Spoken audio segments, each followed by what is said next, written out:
So it is 11:02 p.m. here on the East Coast, here in, I'd say, sunny Orlando, Florida, but it's more just kind of cold because it's dark outside. So welcome to another edition of the Monday Wrestling Popcast, exclusively here on the Popcast Network. I am your moderator. My name is Owen, and I don't give a damn about WrestleMania. So that's a shoot. God.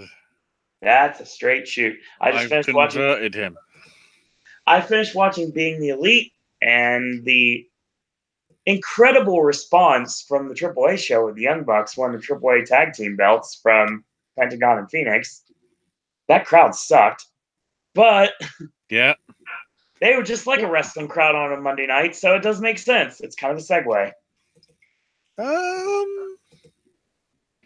Stuff happened tonight that I never thought I'd see, especially from Chicago. Got Ring of Honor, had TV tapings recently, and of course the anniversary show. And the anniversary show, which led to a 60-minute Broadway with Matt Taven and Jay Lethal. Which I don't get. Why should I do it? Because Villain Enterprises pulled a Sid Vicious and they rule the world. Apparently. And we've got more stuff coming in the near future from all the companies. That's the reason why we throw this hodgepodge together every Monday night here, as long as I'm not asleep, or even if I am asleep, based on last week's video. Welcome to the Monday Wrestling Podcast. Yeah, we are. I don't know how many weeks to WrestleMania. I don't care. I'm literally running a half marathon that day too, so it's going to be a really rough day. 20 days till WrestleMania, but of course we're about 17 days away from the WrestleMania week. Yep. May even be 17. I don't know whether there's some very late Wednesday night shows happening. They could easily be. So I'm still frustrated we can't do the New Japan Ring of Honor G1 Supercard Popcast because of you having to be up early the next morning. Yeah, 1:30 a.m. Yes. However, we can do Takeover, hopefully. Probably on the Friday.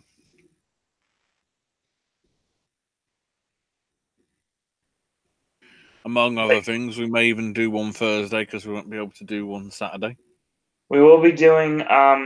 I honestly think we might be able to, as long as everything works to plan and I'm not dead, which is possible for a lot of reasons. Maybe New Japan Ring of Honor show on Sunday morning or Sunday mid-afternoon before Mania. Possibly. Just depends. But before we can get there, we got to get past this. And I'll be honest with you guys, I watched Being the Elite and I kind of like passed out because I ran a 10K today, which is like 6.2 miles. And because I'm in training for like a quarter of a marathon. Yeah. I was in training for my my half in 20 days. And sure enough, I laid down. Next thing you know, it was 10:40 in the evening. So I was like, that happened. So the positive thing is he might not fall asleep through it because there's stuff I want to talk to him about, major stuff. We've got obviously what went down on Raw with some very interesting things, which I'm tempted to be joining you on that boat of what the fuck is going on at WrestleMania, that is. Maybe we just got announced for Tampa, and I'm still not excited. And Tampa's within driving distance. We've got very interesting developments regarding WrestleMania weekend and one promotion that's fucked up, shall we say? And then UFC, the dramatic news today, which fucks over television. Television may officially be dead. And we'll go into why, because Owen probably doesn't know about that either, because he doesn't have very much interest in UFC. But I think as a televisual aspect, it's very interesting. Among other things. Owen's getting a drink. Um, I'm going to get one right now. So, Raw was a mixed bag. I guess the first thing to note, and I've got to wait till Owen says that he's back, because this is sort of more me trying to bounce opinions off him more than it is me actually just reading everything off. Because there's stuff I noticed, I didn't notice it until midway through tonight's show, and I noticed it again literally 8 minutes ago when Raw went off the air, which I think is an interesting development. Guess who wasn't on WWE television over the past 7 days? Owen. Roman Reigns. No. Oh, of course not. Triple H? No. More important, if you look at the dirt sheets, there is no sign of Lacey Evans. Oh, that's a shame. So I don't know whether they've given up on that idea and they're going to bring it back when appropriate, like maybe the night after Mania. What scares me is she's going to win like the Women's Battle Royal. She's going to literally stroll down in the middle of the match. Until tonight, we didn't even know that was a thing. Technically, it still isn't a thing. Tonight, we had our first mention of Andre the Giant Memorial Battle Royal. We're less than 3 weeks away from it. WWE only now mentioning it. Kurt Hawkins needs to win the rest of the Battle Royal. When you look back over the last few years, they've mentioned the Andre the Giant thing way before 3 weeks. Yeah. Sometimes 5, sometimes 6. Not 20 days. So, Brock and Heyman started, and they still sang along with Heyman despite the fact they booed the hell out of him and tried to get a burn it down chant going. Right. And basically Heyman was his usual great self, saying, clearly Seth is a revisionist, that he had trouble with guys who have the same style as him, but how could he have trouble? He beat AJ, he beat Bryan, and he beat Balor. But he thought it was funny that Seth would call out my client the same night he's got a match for Drew.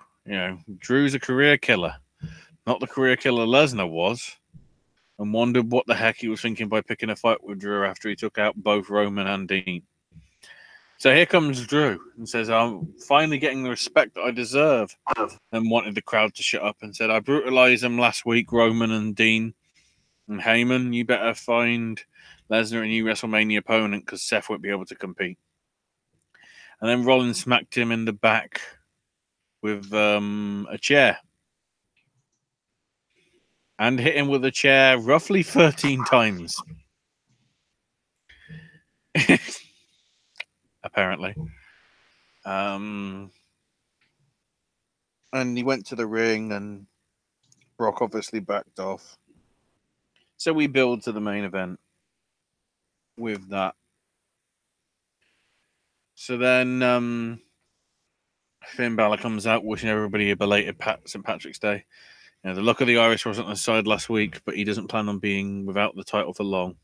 But then was interrupted by Leo and Bobby and said, is the little leprechaun upset because Lashley's got the pot of gold around his waist? And I'm going, wait, the black guy's being racist? What the shit? Oh, the great thing is, when he said that line, there was no booing. There was just like, oh, that guy's got the belt. And then Balor introduced his partner. I thought it could have been Sammy, but no, they went hoping it was going to be. They went obvious and went with Braun. No. Who beat the fuck out of Leo Rush midway through. There was one which looked like a very dodgy botch. And Bobby Lashley also went to the back, so I guess Leo doesn't care that the guy that he's looking after doesn't give a shit about him. But whatever.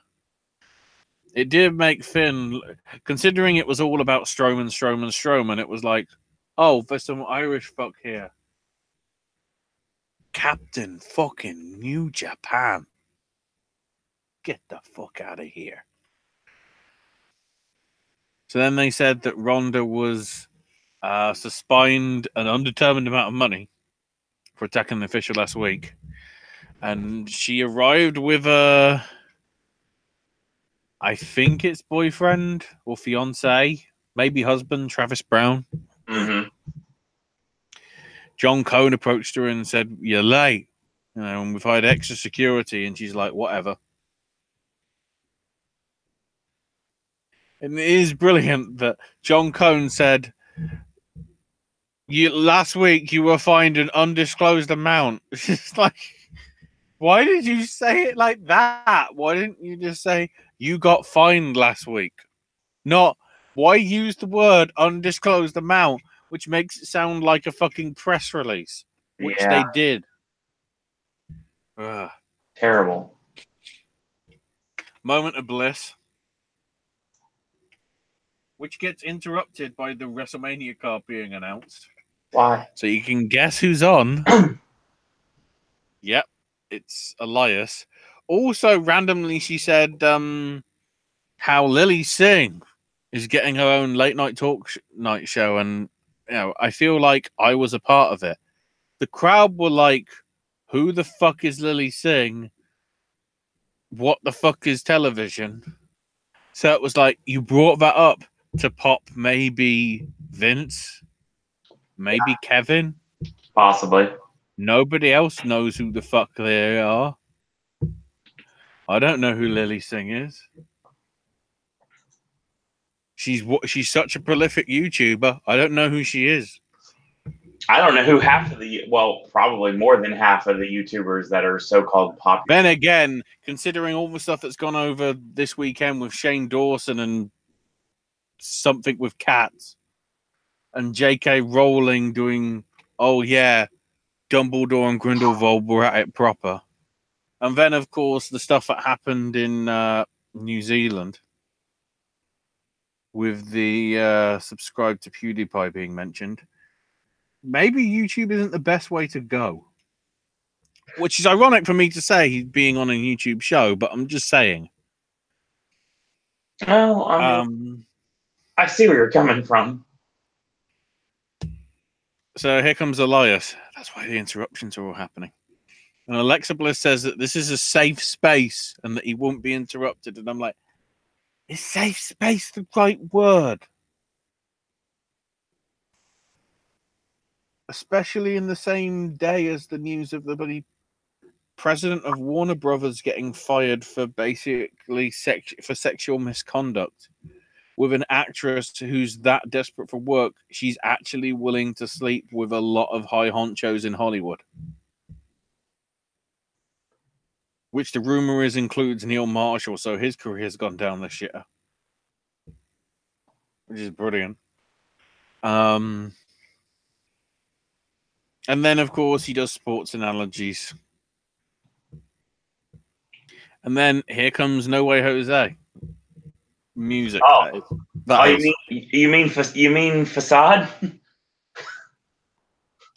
Well, no, because at first it was Otis and Tucker. Oh, and I'm like, what the hell? And Elias wasn't happy. And then got hit from behind. And he pulled off the mask, and it was Sting. And then he pulled off the mask, and it was Sting. And then he pulled off that mask. It was actually No Way Jose. God. Wait a minute. Did they turn No Way Jose heel? No, he attacked Elias. I've lost track if Elias is face or heel anymore. Well, considering he went to the ring and had a Chicago Cubs shirt on. Okay, fair. And then he lost. So it's typical. Okay, I got you. He lost.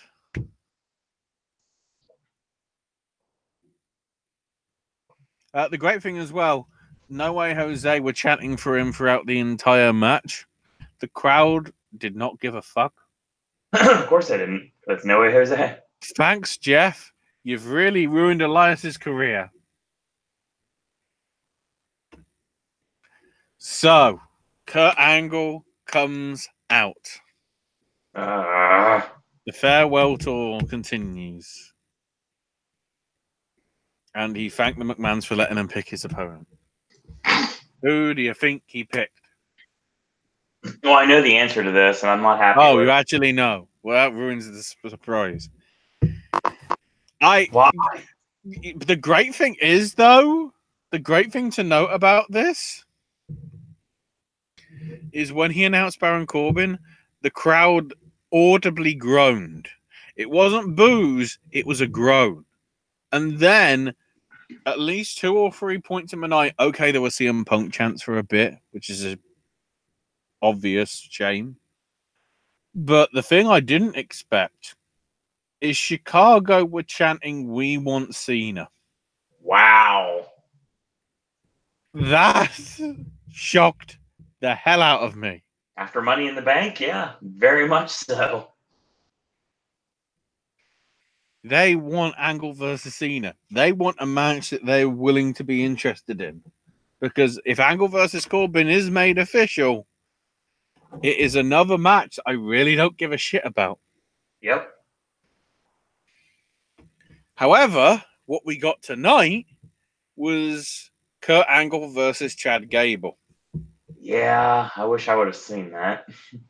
Yes, if you can find the 12-minute match somewhere, eventually on YouTube or whatever, I suggest you do, because it was a very technical base match. Oh, yeah. Really good, went back and forth. Did the ankle lock of his own, Gable, which caused a lot of booing. It was like, okay, is he heel? Angle eventually won with the ankle lock. And it was sort of epitomized by Gable's line when he shook his hand at the start and saying, "Tonight, the pleasure is all mine. You're a hero of mine. I want you to know that. Thank you for the opportunity." Man, that was good. I can't. Okay. There's a couple things you can do with this. Obviously, we need the Cena match because it's literally coming full circle. There's no opponent for Cena at Mania yet. I'm starting to wonder what they're going to do with Cena at Mania, if they're going to do anything at all. I think it'd be great if, like, Ruthless Aggression John Cena shows up and just beats the living daylights out of Corbin and takes him out before the match even happens. Mm-hmm. Corbin's left leg, and all he has is Cena's chain right on his back. Everybody would know what that means. Then we get our match. I think we know how to set this up. I think I just did. No. Look at your calendar. What's in 2 weeks? Is it the anniversary of the first match? No. What's the date? Oh yeah, my mom's birthday. April Fool's Day. The first of next month. Yeah. So you'll have Corbin, and then you get the whole Cena beating the shit out of him and says, "Nope, I'm your WrestleMania opponent." Yep. Hope 6 days notice is good enough for you, Kurt. April Fool's, Baron. You know. And then we throw Corbin into the battle royal where he belongs. Of course, Baron cut a promo afterwards saying it would be great to, be the guy that ends his career. And I'm like, wait, that's Batista. Why are we having multiple angles with the same fucking promo? So then after ads, Corbin was backstage with the Revival, who weren't really giving a shit. And Apollo wanted to shut up Corbin tonight before Angle shut him up for good. And Cruz egged him on, and then he accepted and said, You made things too difficult, which is why nobody likes you. And it's like, oh, the Revival like me, and they're just like, no, and laugh and walk off. So Revival are face. Maybe. Sure. So now Charlie's in the ring with Bailey and Sasha. Oh no. And says, well, you've been on NXT, but you haven't been on SmackDown yet. And, are you ducking the Iconics? And Sasha was about to, beat the shit out of her. And Bailey goes, no. We will be on SmackDown tomorrow, and it's going to be Iconic. So it looks as if we're getting a tag title defense with the Iconics tomorrow. Except this gets interrupted by Natalya and Beth. Basically, she wished she had the opportunity to become tag champs with Natalya when they were still, wrestlers a decade ago. But getting into it with Tamina and Nia, I woke the dragon. Super Dragon! If only. Or maybe Dragon. Or a guy named Sabian.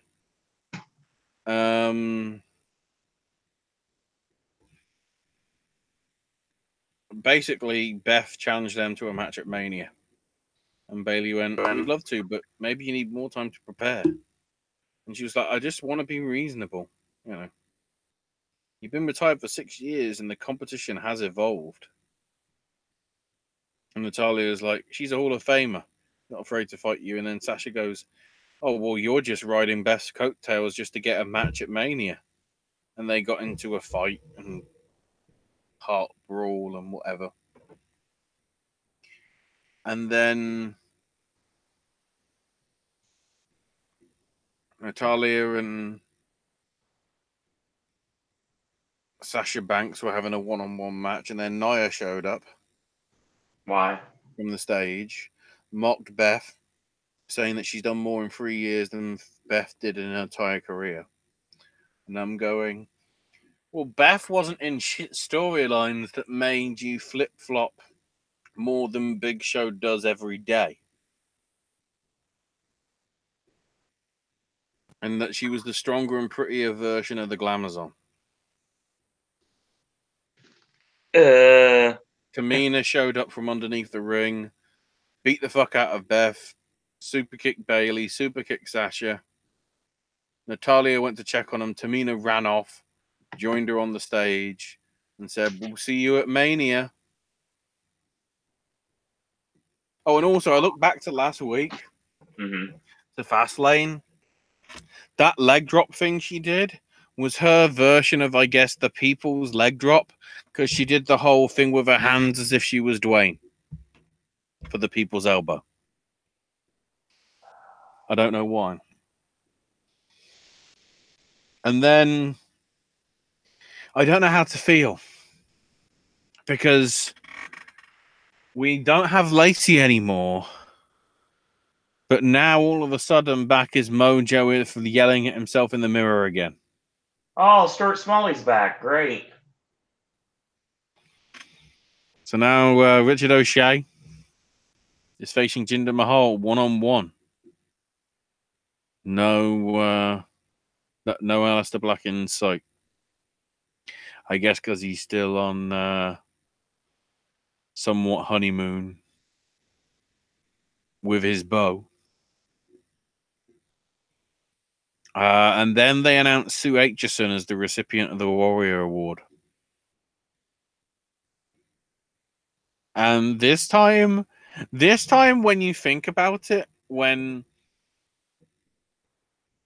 you think about what Warrior said it was, it was an award. It should be some sort of award to credit the unsung heroes that work. This is the first year where it actually means that. Because Sue Aitchison is Director of Community Relations, but she's been with them since around WrestleMania 3. Over 30 years. But she's basically been one of the big creative minds behind all the community outreach stuff. So the Special Olympics relationships, the Girl Up stuff you're seeing, all the charity stuff for the Mixed Match Challenge, and most importantly, she was the one that started up the relationship between WWE and Make-A-Wish Foundation. So weirdly, when you look at the entire list, the most worthy person that deserves to go in the Hall of Fame is Sue. Yeah. More so than DX, more so than Honky, more so than Harlem Heat, and more so than Tori Wilson.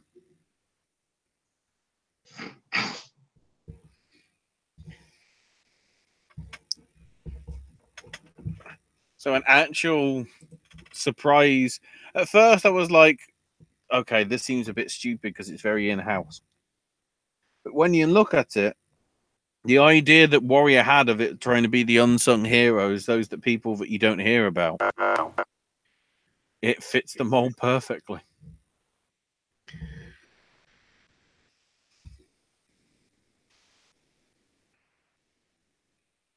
Yeah. By the way, Ricochet won that match for the 6:30 because, of course, he did.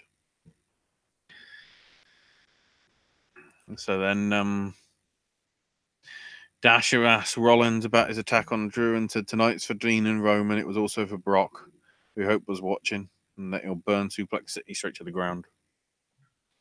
Ronda makes her way out, and Charlie interviews Dana Brooks backstage and says, like, yeah, why the hell are you doing this, basically? And it's like, I know what everybody's thinking, but WrestleMania season is where dreams come true. I just need to be better than Ronda for 3 seconds, and I'll be the next women's champ. This was over in roughly about 18 or 19 seconds. Oh, yeah.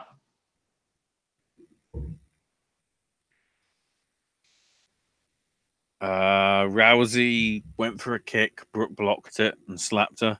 And Rousey just kneed her straight in the chest. Knees to the gut again. Then the armbar in no time. Refused to break the hold. Brooke screaming in pain. Refs came down to get in her face. Knocked down a ref. She then went over to the barrier to speak with Travis. Security came down, unhappy with what she did. And she attacked the security guard. Then a second security guard got knocked the fuck out, kayfabe wise, with a forearm from Travis. Travis lifted Ronda over the barricade, and they left through the crowd to the back, and that was it. From what I can tell, though, she left her title behind. So continuity error there, everybody. So I'm hoping that somehow Charlotte or Becky are going to have the title tomorrow, because apparently Ronda didn't remember it.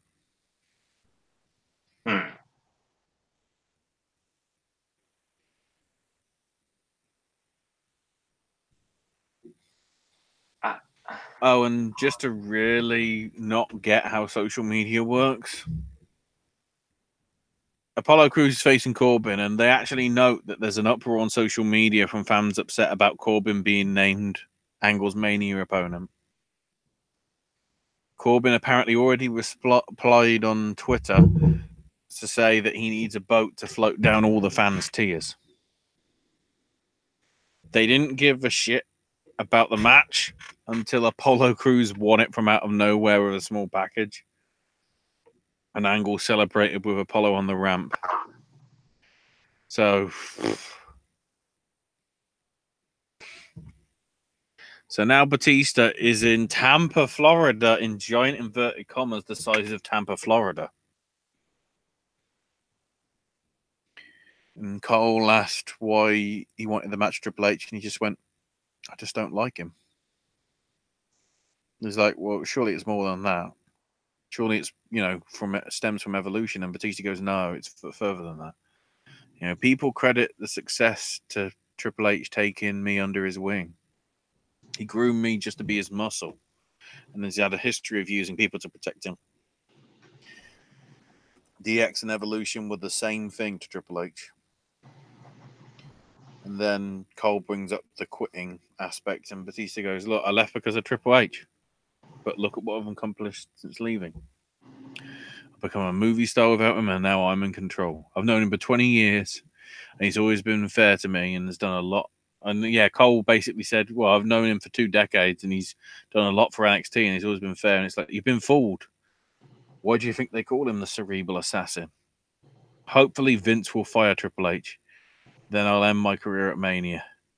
And then said interview over and wanted everybody out of the office. Which was funny because it just seemed shit.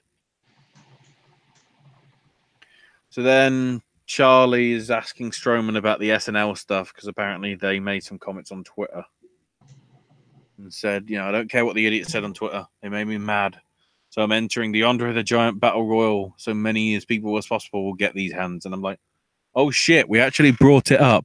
It exists. Put it down on the match. Match number 47. And then Alexa showed up and said, look, it's my responsibility to make sure the show goes off without a hitch. And I'm going, no, that's Kevin Dunn's job, isn't it? And then I went, wait, Kevin Dunn doesn't have a job. I want to patch things up between you and the SNL guys. And Strowman said, I'll give you a week to come up with something. And if not, they'll be getting the pain. So then we have Drew saying that Reigns wasn't the same man as Fastlane and relied on the Shield brothers to do all the heavy lifting. But the Shield is no more thanks to me. It's my yard now. He had a message for Roman. Not for the wrestler, but Joe. Joe's sitting at home because of me and challenged him to a match at Mania. So I guess there's another match. Roman isn't facing Baron Corbin. It's Drew McIntyre, so at least it'll actually be good. He basically told Joe to look at his wife and the tears in his eyes of his kids. He and the fans knew that Joe would answer yes, but urged Joe to say no for the sake of his family.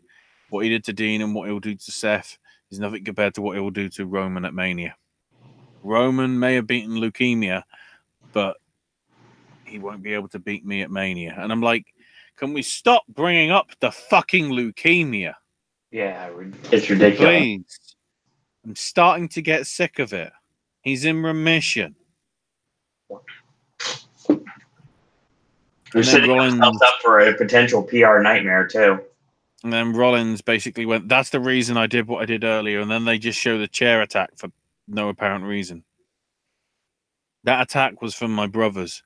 But this match is going to be for me. And they got separated by officials. And they had a match. It was pretty decent. And then, of course, Rollins is preparing for... By the way, he did the deal.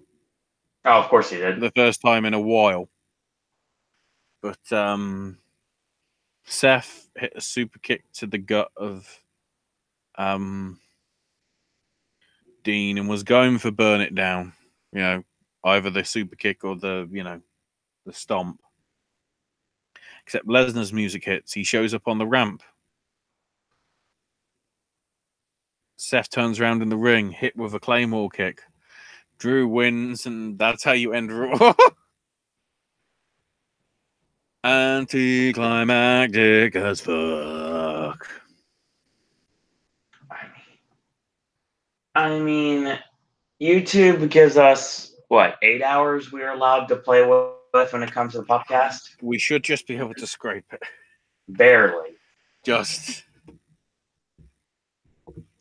So as it stands, we have the Andre Giant Memorial Battle Royal. We have AJ versus Orton. We have Shane versus Miz. We have Angle versus Corbin. We have Triple H versus Batista. We have Buddy Murphy versus Ivan Nese or Alexander for the Cruiserweight title. We have Rousey, Becky, and Charlotte in the triple threat for the Raw Women's title. And Brock versus Seth for the Universal. Tomorrow, I'm expecting that we're going to get Kofi versus Daniel confirmed. There's also rumors of Asuka, Mandy, and Sonya Deville in the triple threat. Egads, why? Something involving the Raw and SmackDown tag belts is also rumored. Usos and Clearly, Hardys. clearly they've dropped the hint that they're going to have Roman versus Drew as well.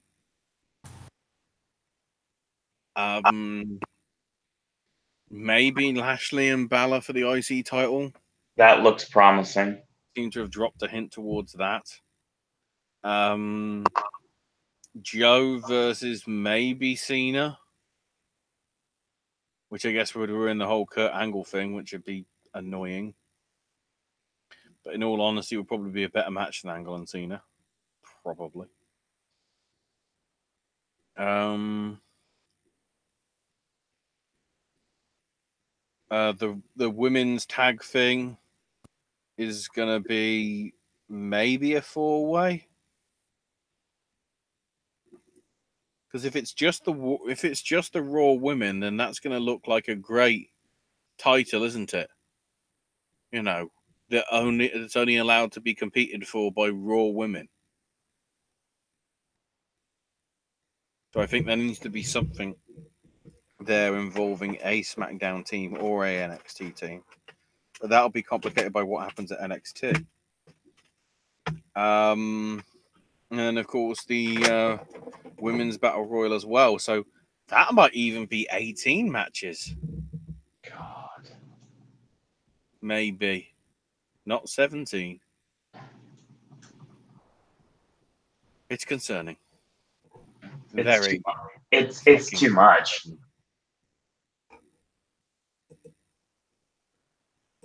Way too much.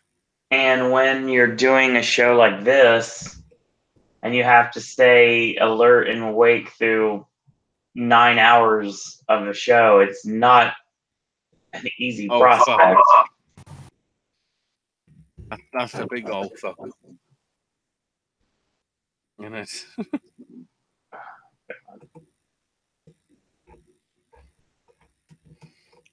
I have not been this unexcited about a WrestleMania in a long time.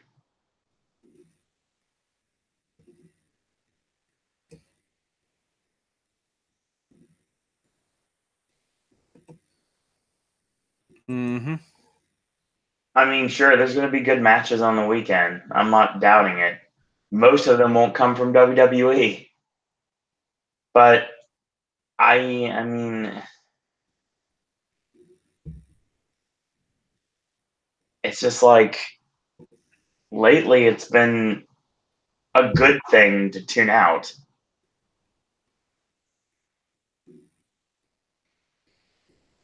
Oh, interesting. It is worth noting that the lineup for WWE post Fox Brock Lesnar and SmackDown is no, but in the Chicago area, they ran commercials, right?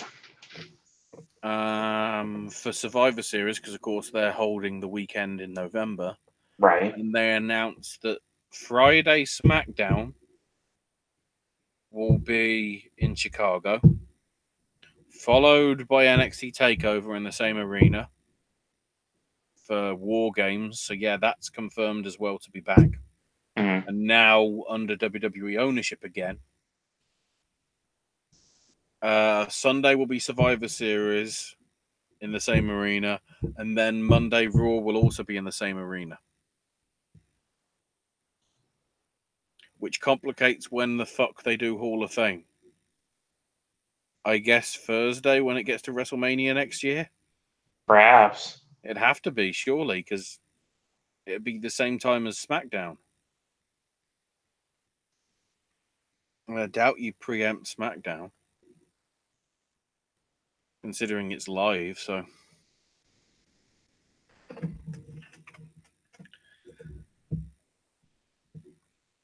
I was trying to get results on what happened Ring of Honor TV tapings. I've been trying to find them everywhere, and I can't find them anywhere. They don't exist. We know the one thing that happened We know a title change that happened, but not what actually happened.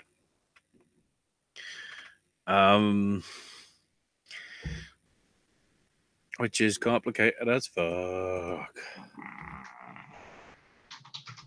I'll keep looking around. Trust me, I already have, so I think it's a lost cause. Ought to be something. Main event. Wow. So main event had Razor beat Kurt Hawkins. Oh, dear Lord, why? And Titus O'Neil and the Lucha House Party beat Ascension and the Revival in an 8-man tag. Aha. Do we actually have the full? No. No, thought not. I had it. I thought I had it. It doesn't seem to exist anywhere. Hold on. We don't know. Nobody bothered to make notes.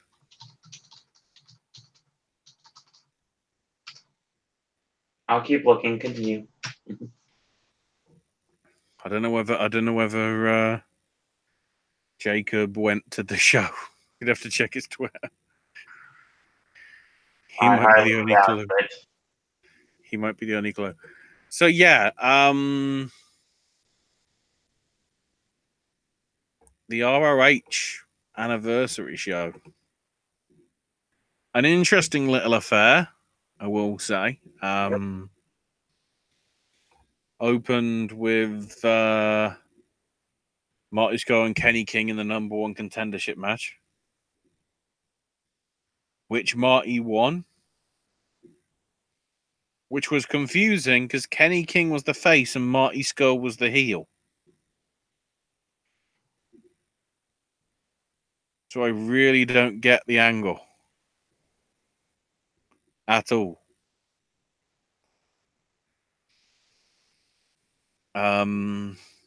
Jeff Cobb beat Shane Taylor to retain the television title. Maya Iwatani beat Kelly Klein to retain the Women of Honor World Championship. Have you seen the GIF from that? I have not. Kelly Klein Germaned Mayu on to her neck.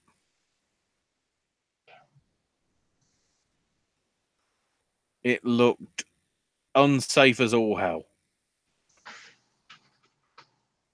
And made me wonder why that move even happened. So then they were dropping hints at the whole, Kingdom stuff that they were doing. And then Matt Taven just comes out and says he wants his match now. So out comes Jay Lethal, and they went 60-minute time limit draw. Yeah. In a match that really did not go well until the second half. It wasn't a match that had everybody connected right from the start, like, the 40-something minute Punk versus Cena match from, at Money in the Bank 2011, or any of the other long matches that you've seen. Even the storytelling that you get from an Okada Omega sort of thing was not here. There wasn't really that much investment. And the time limit draw just cheapened it because of what eventually was going to come to some extent, I'd say. Rouge beat Bandido in what was said to be a very good match. And then, I guess it had, because that match went long, that's why there was only 6 matches on the pay-per-view. In the no DQ street fight, Brody King and PCO beat the Briscoes to win the Ring of Honor World Tag Titles. That's very curious. Given with the all fact 4 men bleeding more than stuffed pigs. Yeah, given the fact that they gave up Gorillas and the Briscoes, title versus title, they must really want to keep Marty to Ring of Honor.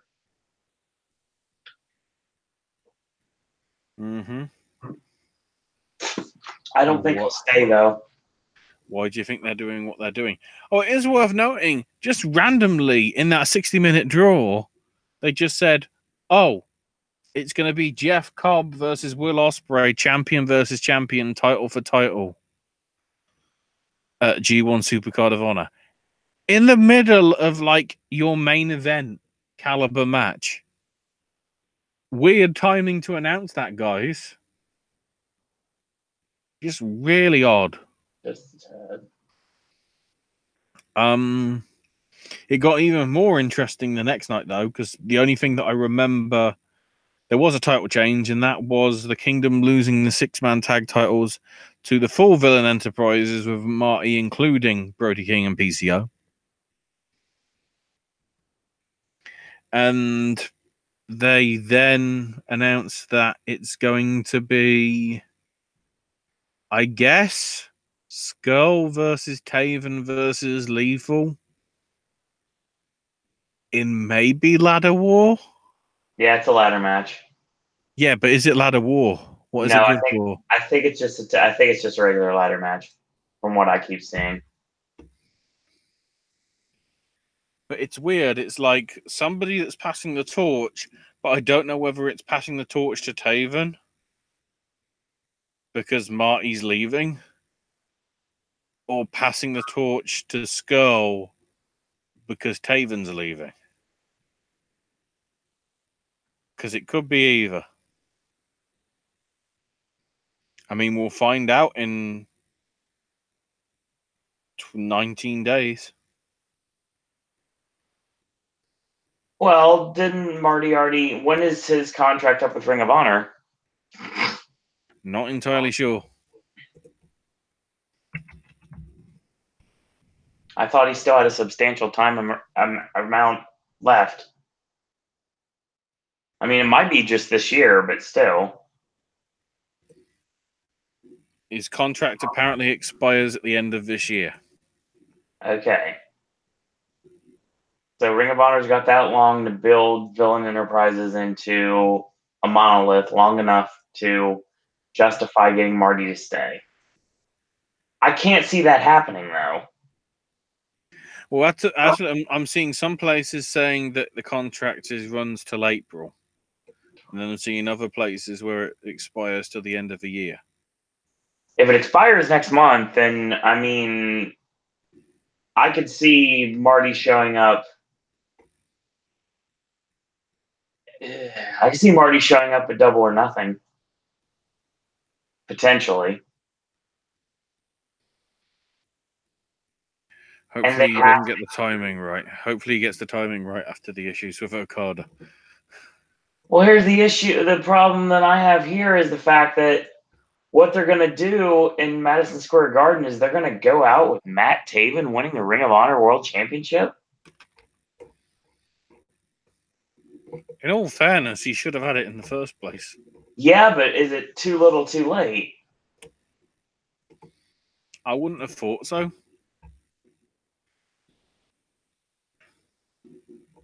Like, it's kind of, in a sense, it's kind of like how they took forever to give Raven the NWA World Heavyweight Championship. When they finally pulled the trigger on it, it was too late.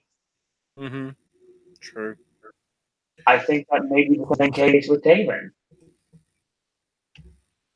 But they booked him strong, so, I mean, people are going to buy it, but, I mean, I don't know.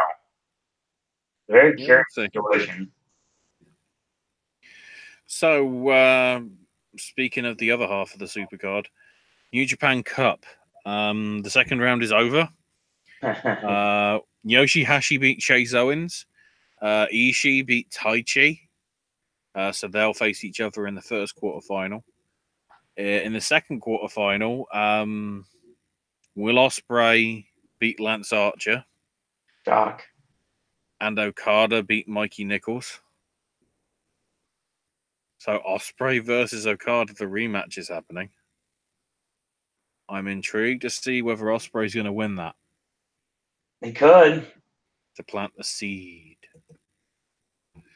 Night 7 had Tanahashi beat Taguchi. And Zack Sabre Jr. beating Ibushi. Tanahashi Ibushi still doesn't happen until next year's Wrestle Kingdom. They're saving it, or maybe in the B, or maybe for the G1 blocks. And then in the final set, in somewhat of a surprise, Colt Cabana goes over Toru Yano. I thought it was going to be the other way around. I'm glad they're pushing Cabana. It's fresh. And Sanada beat Suzuki. So, this Wednesday, we have Ishii versus Yoshihashi and Okada versus Ospreay in the quarters. And on Thursday, Tanahashi versus Zack Sabre Jr. and Cabana versus Sanada. Part of me is wondering what happens if Tanahashi wins the New Japan Cup. I don't think it's going to happen. Oh no, I keep forgetting. Yeah, Jay White isn't in the tournament. I thought it was going to be the champion wins it, and it's like, well, who's the champion going to face? And then here comes Kenny Omega Swerve. Who? Okay. What are the rounds we have left right now? So, well, I feel it might be Sanada versus Zack Sabre Jr. in the semis. I think Cabana's going to win. Really? And I think we're going to use Sabre and Cabana in a European in the British wrestling? Yes. A British wrestling match? Yes. Holy shit. So that means the winner's coming from the other side. So, I mean, Ishii's beating Yoshihashi. Unless they pull a fast one, but I don't see that happening. Maybe Okada.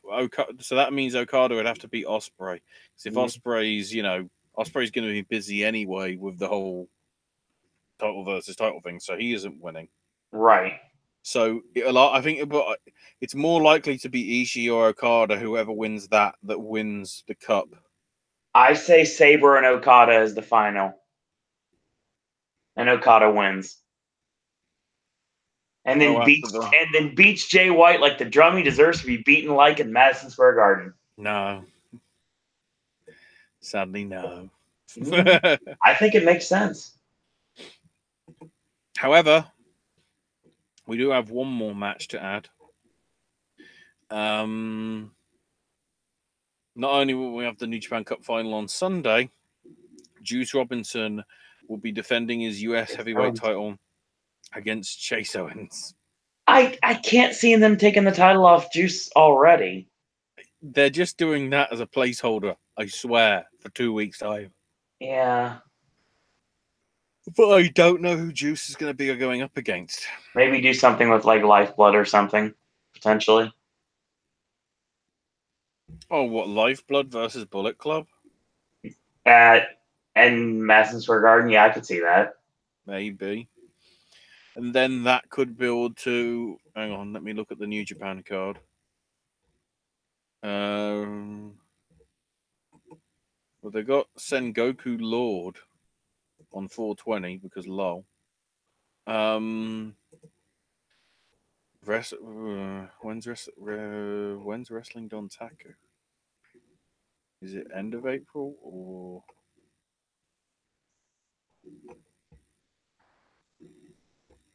There's Wrestling Hinokuni. There's a lot of that stuff. I don't know what that is. Dontaku is May the 3rd and 4th. But it's a month away, so I guess you could build to it there. I'm going to. Wow, so Best of the Super Juniors starts the week after, May 13th, going all the way through to beyond my birthday. That's annoying. I mean, to June 5th, before Dominion June 9th. Because we know what Dominion is. I'm going to call it right now. I think the finals of the New Japan Cup is going to be Okada and Zack Sabre Jr.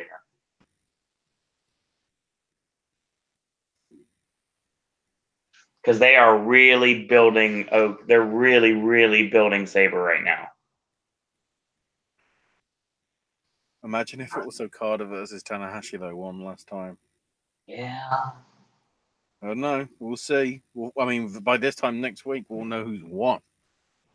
And who's going to Mania of Wrestling. If it wasn't for the fact that Ospreay already had the title versus title match, I'd think that it would be him going into the fight. It would be Okada. We'd see a lot of upsets, and we'd end up with Sabre versus Ospreay in the finals. Yeah. That would have easily worked, but nope, not now. But I want to see Cabana and Sabre. So I want that to happen. That needs to be a thing. So it turns out Shikara spoiled their entire show this weekend by having the Rumors rip-off front cover for the poster. Because, yes, lo and behold, Still Life with apricots and pears won. The 4 first round four-way eliminators were won by Boomer Hatfield, Jaden Newman, Still Life with apricots and pears, and Ricky South. Also on part 1 of the card in the afternoon, the Regimes match with a load of jobbers didn't happen because Roland and Caprice apparently haven't been paid by Coronado lately and beat the shit out of him.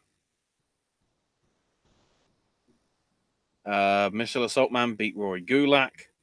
Lucas Calhoun beat Volgar in the unsanctioned chain match, which apparently had no commentary. So I guess it was old school,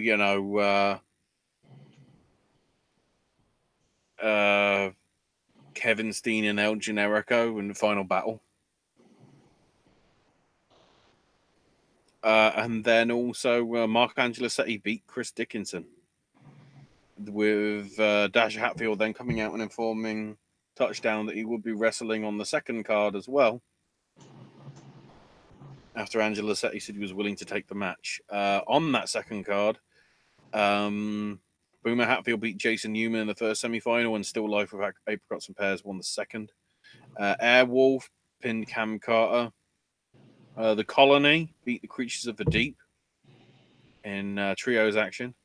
Then Fist beat Defarge and Crummels, getting them their third point and a challenge at the Campeonatos de Parejas of Princess Kimberly and the Whisper, from what I remember.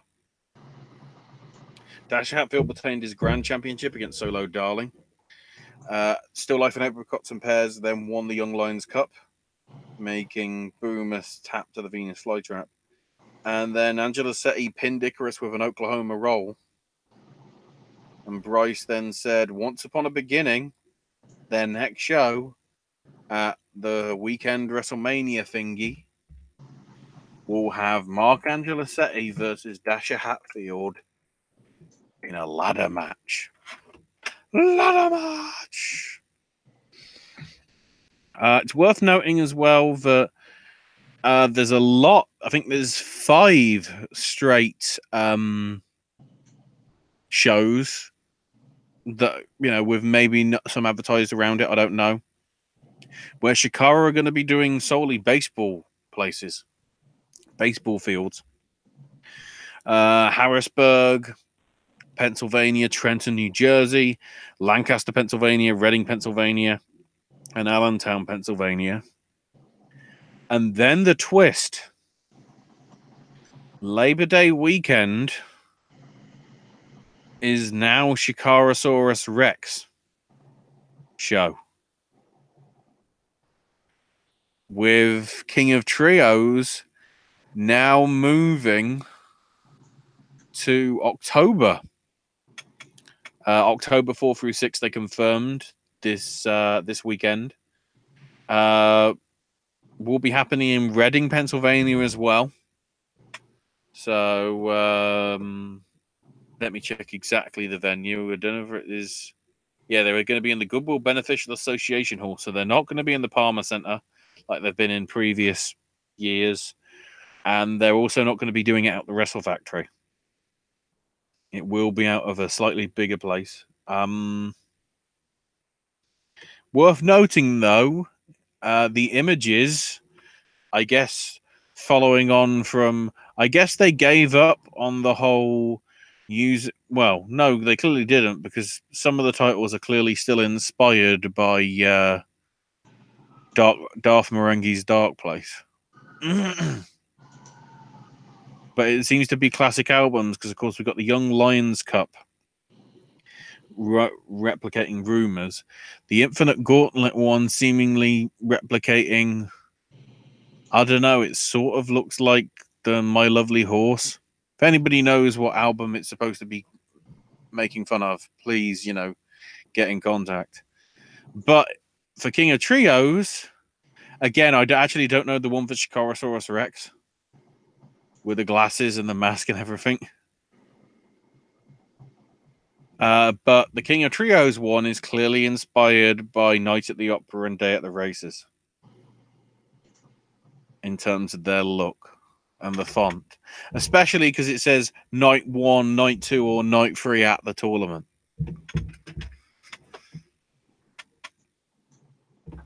So, which albums will they parody next? You'll have to wait and find out.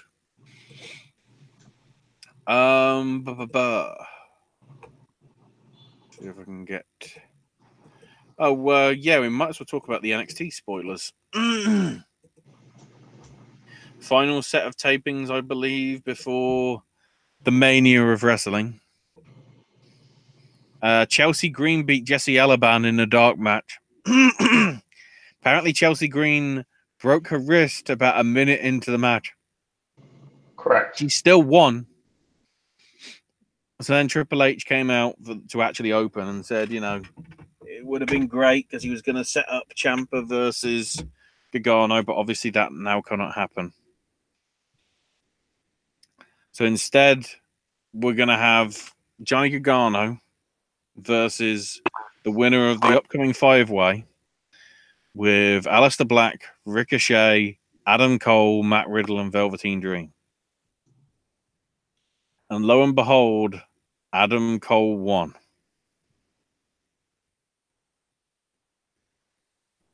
So, is Gargano never going to have that title? It certainly looks like it, because I really think Adam Cole's walking out with the title. The Undisputed Era is walking out with the gold. Yep. That's or at least a bit of gold. It looks like it. Punishment Martinez beat Riddick Mox. Humberto Carrillo beat Albert Hardy Jr. ACH. Albert Hardy Jr. Hanson and Rowe then beat not one but two jobber teams. Jackson Ryder beat Oni Lorcan. Bianca Belair and Kairi Sane went to a no contest because the three horsewomen got involved. Raul Mendoza beat Brennan Williams in, I think, his NXT debut. At least television, that is. Aaliyah and Vanessa Bourne versus Katie Kazano and Lacey Lane went to a no contest because the three horsewomen got involved. It doesn't seem clear, though, as to what's going on in terms of who's facing who. Have a quick look, see if we do have confirmation. I figured as much from the last tapings. It is officially a four-way with Baszler defending against Belair, Shirai, and Kairi Sane. We've also got Velveteen Dream versus Matt Riddle, which was teased at during the next match because Matt Riddle beat Kona Reeves with Velveteen Dream watching from an actual sofa that was on the stage. Just randomly. And then the one I didn't see coming, Black and Ricochet beat the Forgotten Sons. So it's face versus face. I don't like Black and Ricochet as a team. It doesn't make any sense. It's face versus face, and we know that Black and Ricochet aren't going to win because they're going to win 48 hours later for either the Raw or SmackDown titles, whichever, at WrestleMania. I hope not.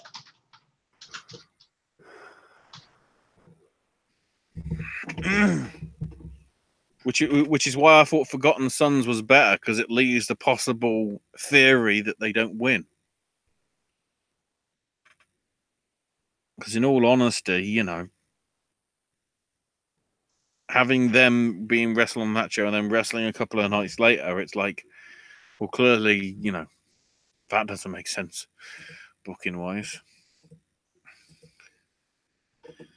Of all things.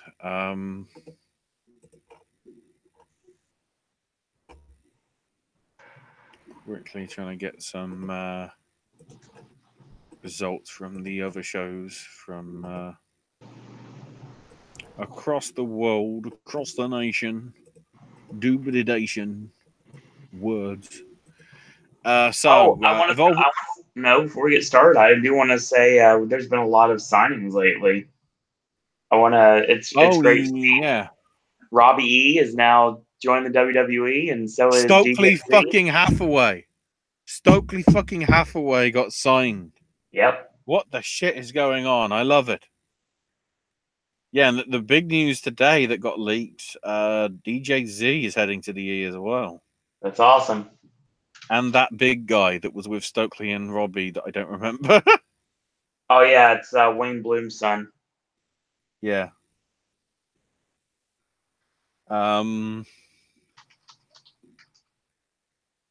Speaking of signings as well, though, AJ announced today that he has re-signed a new contract with WWE. So he's sticking around.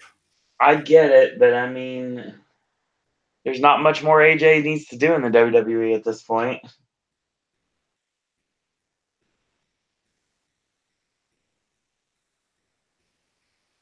Mm-hmm. So yeah, Evolve 123 from Friday. Kurt Stallion beat Colby Carino, Josh Briggs over Darby Allin, Adrian Jaude over Rory Gulak, AR Fox and Leon Rush beat Anthony Henry and JD Drake via miscommunication between Henry and Drake, from what I remember. Austin Theory retained the Evolve title over John Silver. Shane Strickland beat Harlem Bravado. The Unwanted beat the Street Profits to become new Evolve tag champs. So I guess the Street Profits are maybe done with them. Maybe do one more rematch and then probably so. Velveteen Dream beat Orange Cassidy because Richard O'Shea was busy. And then on Saturday, we started off in the afternoon with Shine 57. The Twisted Sisters retained over Rainbow Bright via countout. So I think that means Candy Cartwright. Oh no, it wasn't that match. Shotzi Blackheart beat Stormy Lee. Brandy Lauren beat Ali Rex and Riley Shepard in a three-way.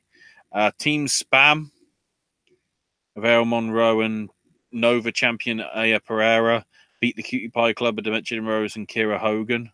Therefore, Candy Cartwright must leave Shine for the next 90 days. Evilise then won a four-way, beating Mercedes Martinez, Priscilla Kelly, and Sue Young. So I believe she's next to challenge for the title. I think that's what went down. Maybe something.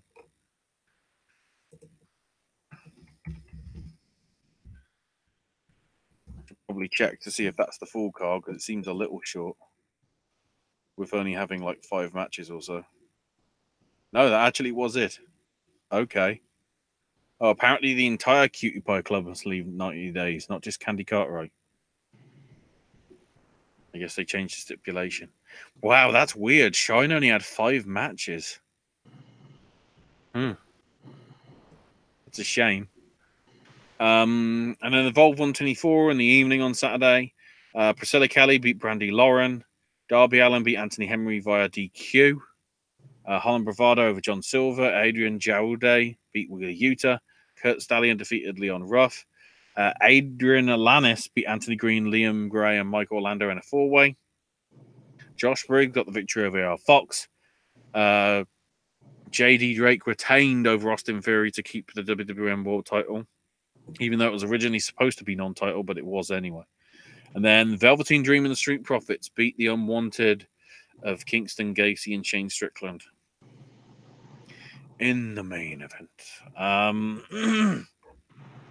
Big stuff going down up in Wolverhampton in the UK for international techers. Chris Brooks beat Chima. Dan Maloney victorious over Timothy Thatcher. Millie McKenzie retained the Sendai Girls Junior title over Charlie Evans. In a four-way, the champions, the Hunter Brothers, dropped the FCP tag belts, not to the Grizzled Young Vets, not to the Anti-Fun Police, but to the besties in the world of Davey Vega and Matt Fitcher. So I'm expecting something WrestleMania weekend planned for them, given that Fight Club Pro are going to be there. Ray Horus beat El Fantasmo. Daisuke Sekimoto beat Carl Fletcher.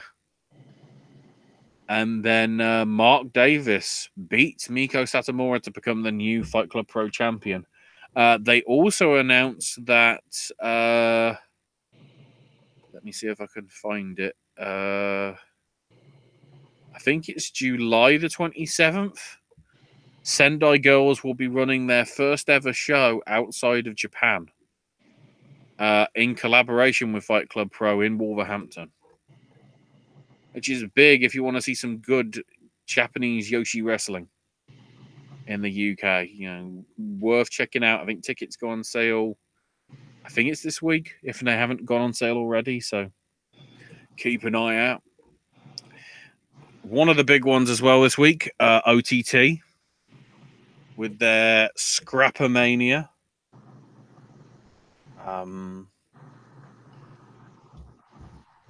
Pretty big stuff from this one. The World Cup four-way saw Aussie Open beat Angelico and Ray Horus, Club Tropicana, and the besties in the world.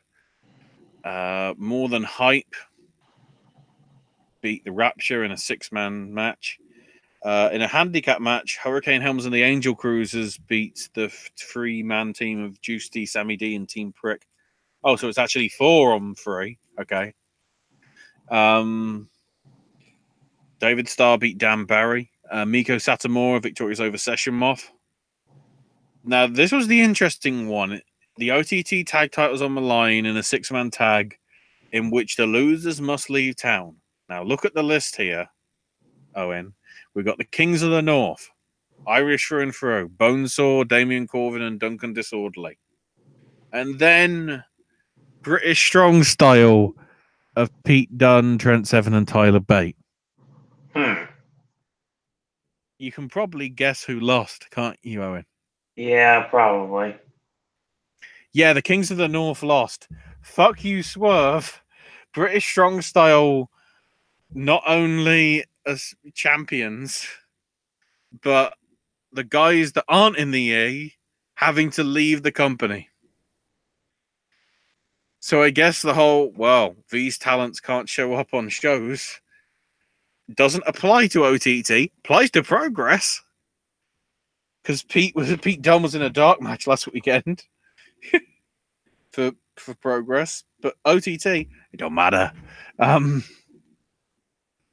the Women's Championship, Raven Creed retained over Debbie Keitel, accompanied by Valkyrie. Scotty Davis beat Jushin Thunder Liger in what was said to be a very good match, obviously with Liger replacing Ospreay. And then Jordan Devlin beat Volta to regain the OTT World title. Makes sense. And the venue went fucking apeshit. I saw the video. The National Stadium, that crowd atmosphere is like, holy shit. If only Raw was like that every week. If only there was as much investment in it like that was. It was like, holy crap. Incredible. Now, weirdly, the Defiant stuff on Saturday, they actually did tapings for Loaded beforehand. Jack Sexsmith beat Mickey the Dragon. Laura DiMatteo beat Gemini via submission. The South Coast Connection beat the Dynamic Duo, which is the Billington Brothers. And then for the main show, the Defiant No Fun Championship, was retained by Chief Deputy Dunn over Omari. Then the Magnificent Seven ladder match was won by Benji, managing to beat Visage, Man Like DeVries, Connor Renshaw, Maxwell Jacob Freeman, Los Federales, Santos Jr., and Deputy Drake. Joe Hendry and Gabriel Kidd went to a time limit draw. Martin Kirby retained the internet title over El Fantasmo. Justin Sism beat John Klinger. Laura Di Matteo beat Lana Ostins and Lizzie Styles in a freeway. So I guess the triple threat that was supposed to have Kanji never happened. So I don't know what happened there. And Rory Coyle beat Rampage. The Video Nasty Man himself is the new Defiant World Champion. Probably because Primate got signed by the E. So it's Primate's fault. He shouldn't have gone. Stayed. He's let everybody down. Sad face.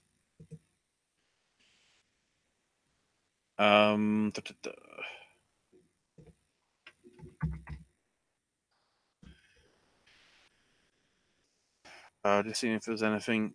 No, the WXW Germany show was just a developmental style show that went down.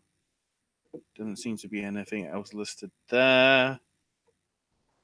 See if there's anything else. Oh, yes. I need to talk a little UFC. So I'm guessing you haven't heard the news, Owen. Nope. ESPN Plus is the exclusive provider of all UFC content from now on, including pay-per-views. Which basically means traditional pay-per-view is dead. Just a matter of time anyway. Yeah, but here's the added twist. In order to watch these pay-per-views, you have to be subscribed to ESPN Plus. Ooh. So it's not just $60 down anymore. You've got to put $60 down and $5 a month just for ESPN Plus to be able to get it. This is starting from the next pay-per-view, which is UFC 236 in mid-April. The very interesting thing, I've seen people talking about it. Apparently, the ESPN Plus service is really not stable and quality at the minute. So having everybody having to go to it if they want to is a bit dubious. And then, as they also say, I saw somebody on Twitter say, I can't remember who exactly, but they said ESPN is very against wanting their stuff streamed illegally. But with the paywall that they're now putting in place of having to subscribe to the on-the-top service, as well as having to pay the traditional $60 for the pay-per-views, more and more people might go to illegal services to be able to watch the stuff. Therefore, meaning less money, therefore fucking over a lot of people. So, I have no fucking clue.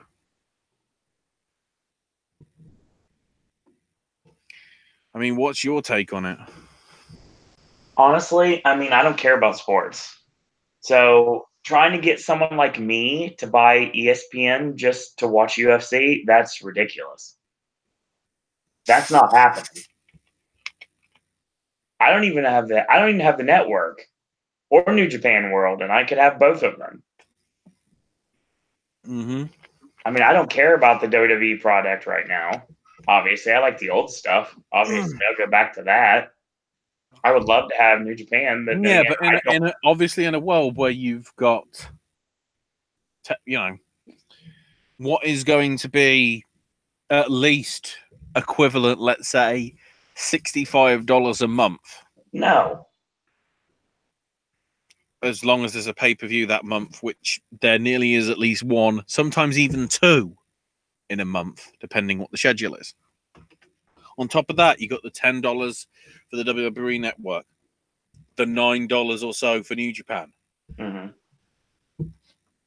the various somewhere between $5 and $10 for Defiance pay-per-views, for Progress Wrestling, for OTT, for Fight Club Pro, for ICW, for WXW, for Evolve and WWN Live and all that, for Shikaratopia, for Beyond Wrestling's content on Independent Wrestling, as it's now called, not Powerbomb. And then I guess technically High Spots, because of the whole PWG stuff. But then obviously include with that possibly All Elite going into that sort of stuff.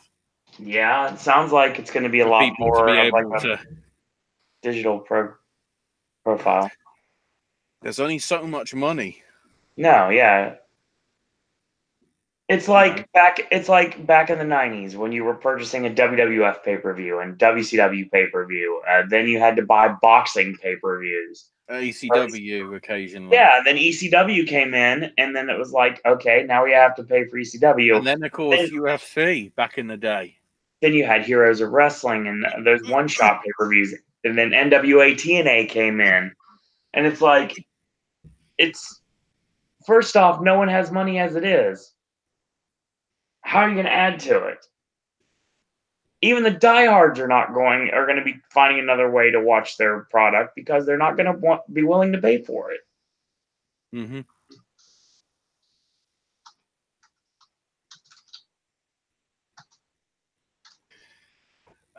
So the show that did happen this past weekend, Till versus Masvidal from London.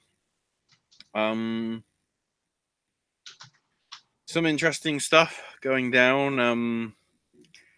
On the undercard, worth pointing out Dan Ives' 77-second rear naked choke submission win over Danny Henry, which got him a $50,000 bonus for performance. Sapar Bek Safarov beating Nikola Nurgenimo, unanimous decision, 29-26 on 2 scores and 29-27. The reason why it's that, apparently Safarov got deducted a point for continuously grabbing the cage in the first round. Considering how easily she won, I don't know why she did that. But with the main card, the match between Jack Marshman and John Phillips, which should have been middleweight. Marshman came in 2 pound overweight, so it went on at catchweight, and Marshman won via split decision, 29-28 across the 3, so obviously 2-1 in favor of Marshman. Claudio Silva beat Danny Roberts in the welterweight division with a armbar midway, close to the end of the third final round. Nathaniel Wood beat Jose Quinones with a rear naked choke submission, sort of out of nowhere, because Quinones had the upper hand on quite a lot of it.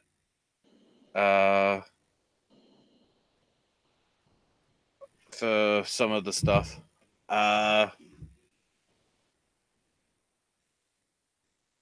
So a good win for Nathaniel there. Dominic Reyes beat Volkan Ozdemir by a split decision. Again, it was 29-28 across the board, but 2-1 in favor of Reyes.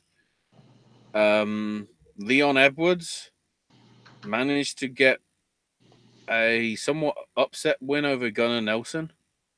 There was a 29-28, a 28-29, and a 29-27 that eventually decided it for Edwards. So big win for him, arguably.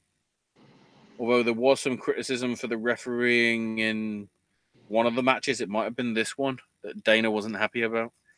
And then Jorge Masvidal beat Darren Till with a knockout that knocked Till cold, seemingly midway through the second round. It's also worth noting that Marshman-Phillips match. Phillips knocked him down cold and he was down on the mat.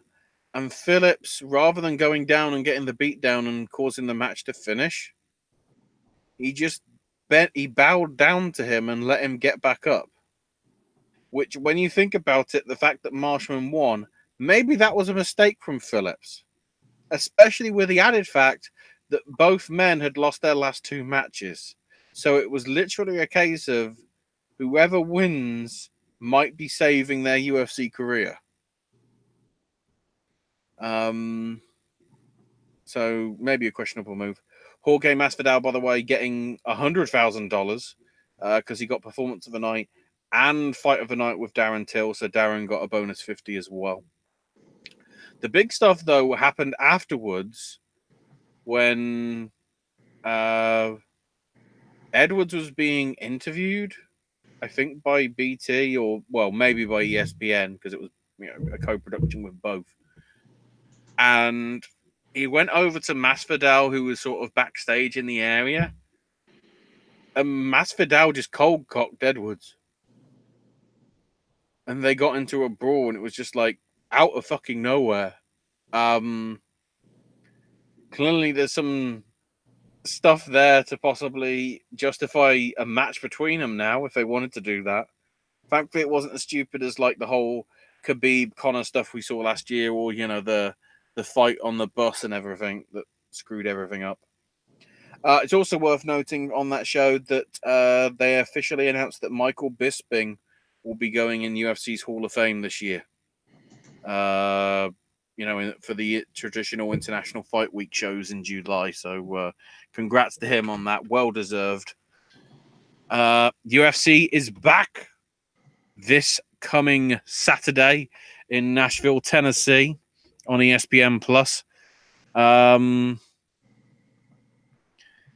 big stuff on the card for this one, I'd say probably a double main event.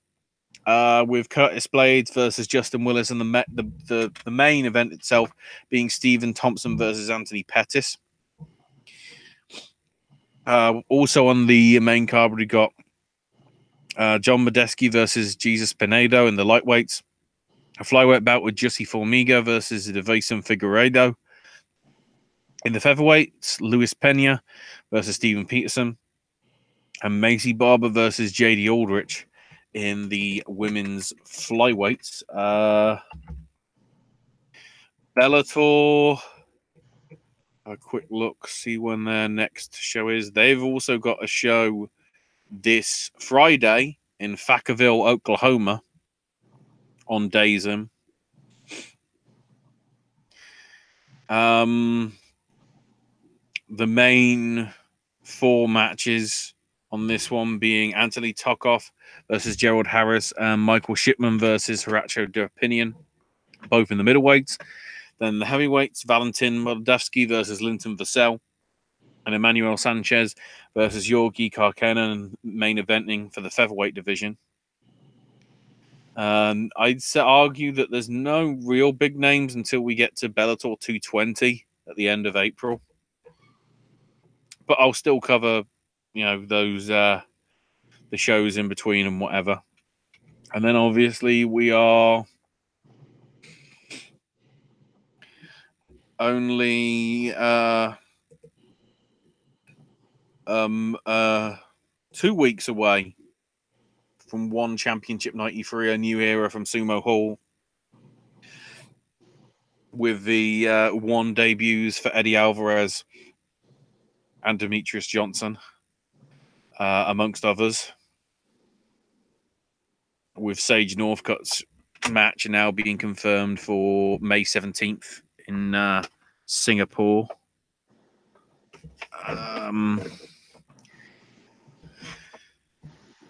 Among other stuff. They're actually doing kickboxing on the main card as well for that One Championship stuff next week. That's interesting. Oh, and they're doing one match randomly, apparently, this Monday in China with a couple of Chinese fighters in the One Hero series. Maybe. Hang on, it says it was a combat sport event held on March 25th. Why is that time travel? Has somebody written it and they're in the past? So that's confusing the shit out of me. So in terms of this weekend, have a quick look. C4 will be back, up in Canada this Friday. This Saturday, I think that is probably WXW stuff. And Sunday, IPW with their International Battle Royale. I'm trying to see if there's any other shows because I'm not sort of seeing anything. I guess it does make sense that there won't be a lot of shows because of WrestleMania week coming up. Obviously, a lot of the people will be doing that.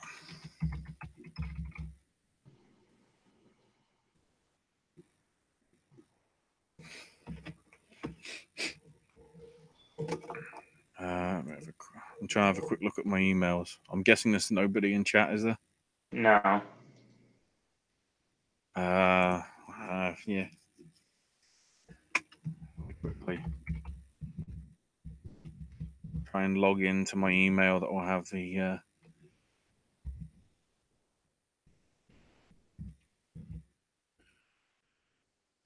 other stuff.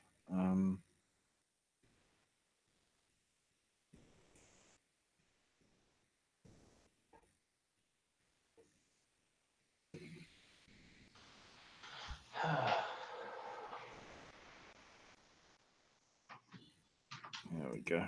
I'm just double checking because it just seems not a lot of shows. Oh, old wrestling's coming back Saturday, March 30th. I know it's not this weekend, but I just noticed in the in my emails. Let's have a quick look. So certainly this weekend. I think is it April 5th, so it's WrestleMania Wednesday that the Beyond Wrestling Uncharted Territory thing starts. I know Drew Cordero has been doing the rounds on various podcasts and stuff talking about it. Which is fair play. Yeah, don't see any major stuff Friday. Doesn't even list the C4 show, so I don't know what's happening there.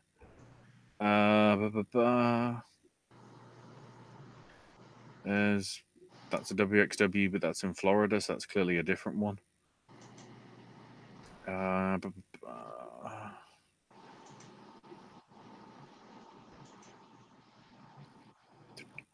Nothing Saturday. And Smash Wrestling on Sunday in Toronto and Alpha One. So quite a lot of stuff in Canada this week. Barely anything anywhere else. So yeah, a quieter week next week for the indie promotions. Oh, we never talked about Raider Reyes. So I nearly forgot that happened because it was that boring of a show. Because Vampiro was way too emphasizing trying to get everybody over and saying how awesome the show was.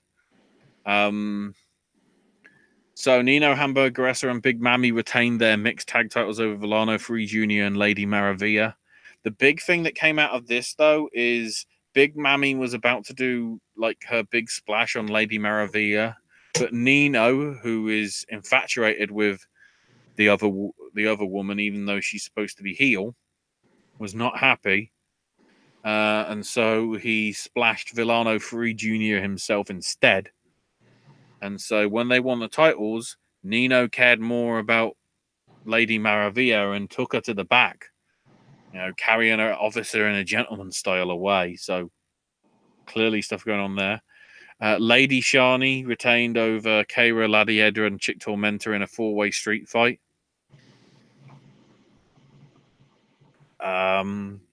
Afterwards, Fabi Apache came out and got into a fight with the heel referee, because that apparently is a more important storyline than the women's stuff.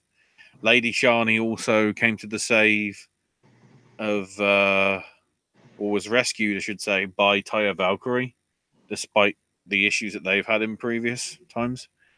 The new Poder del Norte of Carter Bravo, Mochicota Jr. and Tito Santana beat the reunited Los Perlos del Mal of Darga, Joe Leader, and Taya, because Darga just left the group and basically said, I'm no longer a Perros del Mal. So Joe Leader and Taya got beaten the crap out of, and it was Lady Shani that made the save, among others. Los OGTs of Averno, Chessman, and Superfly beat Drago, Pagano, and Puma King in a fucking horrible match. I mean, it was good, but it was horrible, if mainly for one spot. So Puma King managed to grab, I don't know if it was Averno or Superfly. It certainly wasn't Chessman, because he didn't have the Sting, the Wolfpack Sting face paint on. And Puma King powerbombed one of OGT's through a table. Or at least that was the plan. What do you think happened, Owen? I'm not sure. The powerbomb happened, except the OGT member's head hit the very edge of the table. Ugh. And it basically just looked like whiplash. Immediately, Vampiro was over like, oh shit. OGT's won, despite the fact that there was even a spot when Chessman seemed to be out on the floor, like if he had a broken arm or something. So somehow, apparently, they are all okay, despite some of the crazy shit that happened in that. In the steel cage escape match, Mamba, Maximo, and Psycho Clown. Of course, Maximo and Psycho Clown being the sons of Super Porky, apparently. Beating Jeff Jarrett, Killer Cross, and La Mascara. Jeff Jarrett being a twat, as ever. Make you wondering why the fuck WWE employed him in the first place. Then Aerostar won the Rey de Reyes. He won the giant fucking sword. Beating Laredo Kid, El Hielo de Vikingo, Jack Evans, Sammy Guevara, Taurus, Golden Magic, Mr. C's Jr., and Eclipse, Vengador Jr. In a 9-man. Basically, so people came in every minute, except the hooter to say the 10-second countdown thing was louder than a jet engine. So I don't know what the shit was going on there. And then the Lucha Brothers beating Los Mercenarios to become the AAA World Tag Champs in their return. And then here comes Conan getting in the face of them, saying, I want you to defend those titles right now. And they're like, fine. We were up for it. We're the best tag team on the planet. And immediately I'm going, well, we know what's happening here. So the lights go out. And before the lights can even come on and the music's playing, Raul Mendoza on English commentary is going, oh my God, it's the Young Bucks. It's like, wait for the reveal, Raul. Wait for the reveal. So he sort of ruined it, even though it was obvious. And the Young Bucks won. So the Young Bucks are the new AAA World Tag Champs. Just fucking randomly. Cody came out and said that there is going to be a talent exchange fully. So you won't just be seeing AAA people in AEW. AEW people will be coming over to do certain shows for AAA. I would not be surprised if that was Triple Mania. No, I wouldn't be shocked at all. Considering that's, first week in August. Which leaves it open for All Out, at the end of September, Labor Day weekend. And all that. So, I haven't caught up with, something we didn't talk about, because you were asleep last week. Not last week's video, but the week's before's video, I think. For, Cody's The Road to Double or Nothing series. You can blatantly tell, even though it's covered up the lips, from the way that the cheeks shape when saying the word, Cody's facing Bob Holly. Yep. I would say. That's what it looks like. They also announced that they're going to be sensory safe for their shows. They're partnering up with, I can't remember the name of the charity. But they basically provide stuff which it makes it accessible to all. So if they're not suitable to loud noises, there's noise cancelling earphones.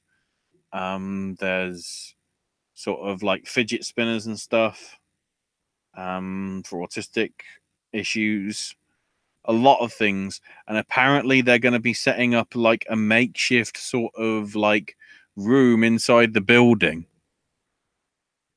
Which is going to basically be soundproofed as sort of like a sensory zone for people to relax in and whatever at any point during the show. Which I think is a great move. Good forward thinking from Brandy and Cody and all the AEW people. What went down on Being the Elite? It was just showed footage from AAA. Oh, was it just that? That was the main catch for the day. Okay. I wasn't sure if there was any more, you see. Cody's hearing is back. Oh, God. What, the hand to the ear thing? Yep. Yeah. Back once again with the Renegade Master. The MJF this time around. Oh, shit. So, yeah. MJF's going to get his comeuppance. Yep. It seems. Shenanigans await. So I think that's all right. Is everything covered until next week? Yep. So that's going to be your show for today. Thank you for joining us, whether live or in archive. I stayed awake because I was able to sleep earlier, so that was good. I'll be back here next week for more on the Monday Wrestling Popcast as we lead to the road to 20 days from now, 17 days from now, if you will. Now 16 days from now. Getting closer and closer. So, Ashley, where can we find you on social media? I am on Twitter at Ash is my name UK. We're more Gaming with Ash coming back in the near future. More Snack coming. I might give my thoughts on the video game BAFTAs at some point between now and when the awards are handed out. I think it's basically WrestleMania week, so there'll be something giving my thoughts on some of the stuff. And I feel where some games may have been sadly omitted. Yeah.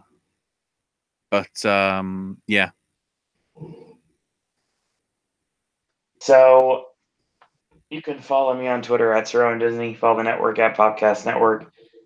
And we have more Ashley content coming, like we mentioned a few minutes ago. More AJ content coming in the near future. We got new verses coming your way.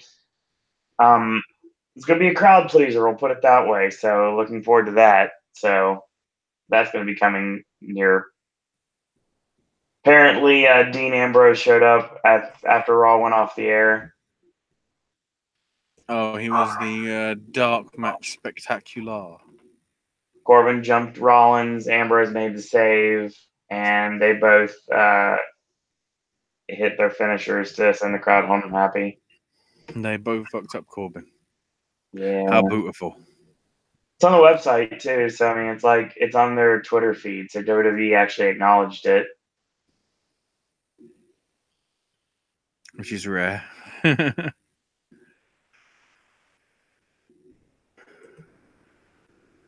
So that's what happened to end the night, and we've got more content coming in the near future. We have some more Sip and Snacks coming in the near future. Bella's got more Sip and Snack guest star series, and we're still trying to figure out a name for her segment. If you have any ideas, you know how to get a hold of us. And that's going to be your show. And as always, in a world where there are a billion wrestling podcasts, we're very pleased. And once more tonight, you've chosen a Popcast. I thank everyone for watching. Thanks everyone for listening. And until tomorrow, boys and girls, that's all we got to say about that. WrestleMania is coming. Look busy.